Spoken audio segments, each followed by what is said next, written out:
আসসালামু আলাইকুম। শুরু করছি সূরা আল বাকারার ১৫৪ নম্বর আয়াত দিয়ে। আল্লাহ তাআলা বলেছেন, "তোমরা শহীদদের মৃত বলো না, বরং তারা জীবিত, কিন্তু তোমরা তা অবগত নও।" নিশ্চয়ই আপনারা বুঝতে পারছেন কাকে নিয়ে বলছি, শরীফ ওসমান হাদি।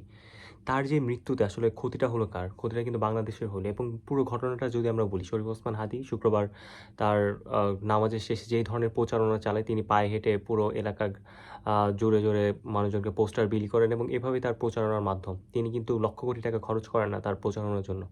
তিনি নরমাল দিনের মতোই ঠিক একইভাবে প্রচারণা করছেন এবং পৌঁছানোর এক মুহূর্তে তিনি somehow অটোরিকশায় উঠতেছেন। অটোরিকশায় উঠে চলে যাচ্ছিলেন। ঠিক সেই সময় তার ডান দিক থেকে ২ জন আ মোটরসাইকেলে ২ জন ছিলেন এবং একজন শুটার ছিলেন। শুটার তাকে শুট করলো এবং শুটটা একদম কানের এই দিক দিয়ে গেছে। এই দিক দিয়ে যেয়ে কানের বাম কানের নিচে যেয়ে লাগছে এবং বাম কানের নিচ দিয়ে একদম ব্রেইন দিয়ে ঢুকে বের হইছে এবং গুলির কিছু অংশ মাথার মধ্যে ছিল এবং শোনা যাচ্ছে যে তার বুকে এবং পায়েও বাম পা বা ডান পায়ের ইনজুরিটা হয়েছিল। বাম পা, ডান পায়ের ইনজুরিটা আসলে খুব একটা ম্যাসিভ ছিল না। যদিও ফার্স্ট দিন তার বুকের যে ইনজুরিটা এটা আসলে ম্যাসিভ লেভেলের ছিল কিন্তু তারপরে ওভারকাম করে ফেলছে। কিন্তু তার ব্রেইনের ইনজুরিটা এমন জায়গায় গুলিটা ঢুকে বের হয়ে গেছে মানে একদম ছিদ্র হয়ে গেছে। ব্রেইনের এক সাইড থেকে ঢুকে অন্য সাইড থেকে বের হয়ে গেছে এবং তাকে পরিস্থিতি সামাল দিতে ঐদিন রাতে অবস্থাটা এমন হয়েছিল যে তার মাথার খুলির একটা অংশ কেটে রেখে দেওয়া হয়েছিল।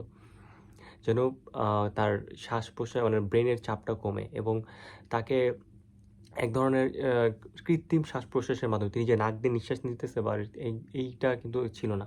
তাকে একদম কৃত্রিম শ্বাস-প্রশ্বাসের মাধ্যমে তিনি কিন্তু এই কয়েকদিন বেঁচে ছিলেন এবং মৃত্যুর সাথে লড়াই করে গেছেন। আর সবথেকে আমাদের যদি বলি যে অপারগ কারা বা এইখানে সবথেকে অপারগ কারা বলতে যে পুলিশকে আসলে দায়ী করা উচিত। সবথেকে যদি at first to last যদি বলতে চাই দায়টা আসলে পুলিশের। পুলিশের গোয়েন্দা সংস্থার কাজ কি হয় একটা দেশের? একটা দেশের পুলিশের গোয়েন্দা সংস্থার কাজ হয় বিভিন্ন ধরনের বিচ্ছিন্নতাবাদী ঘটনা বা খুন-খারাপি বা এই ধরনের রাষ্ট্রীয় এই ধরনের পলিটিক্যালদের লিডারদের যে ধরনের খুন হয় এটা কিন্তু প্রি-প্ল্যান্ড। এই ধরনের প্ল্যানটাকে যেন ভেস্তে দেয়।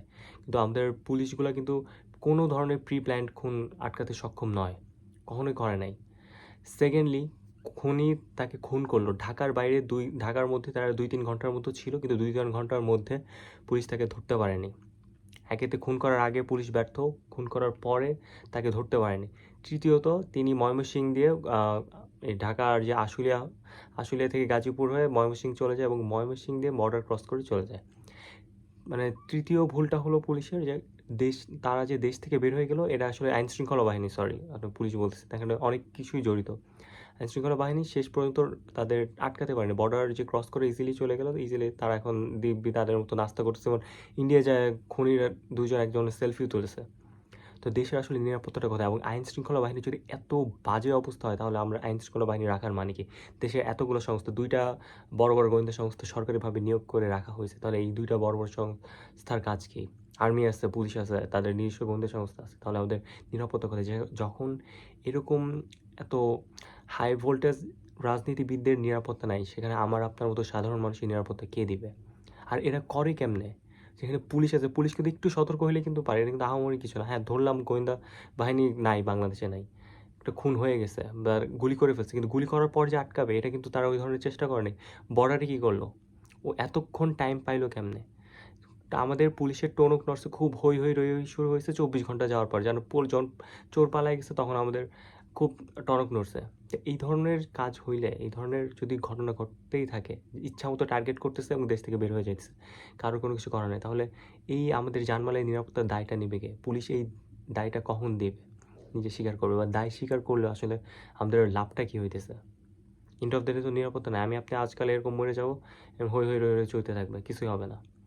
দেশকে বদলান, এখনও সময় আছে, সচেতন হন এবং পুলিশের এই ধরনের ভুল একদম কড়াই গণ্ডায় এর জবাব দিতে হবে এবং পুলিশকে অবশ্যই জবাব দিতে হবে। তা না হলে আমাদের আইনশৃঙ্খলা বাহিনী ঠিক হবে না। জবাবদিহিতার পর্যায়ে যদি না আসে, ঊর্ধ্বে যদি থাকে, তাদের দ্বারা আসলে এই ধরনের বেখেয়ালি কাজ করতে পারবে। আজকে ওসমান হাদি, কালকে আমি, আপনি, আমাদের যে কাউরে মেরে ফেলতে পারে।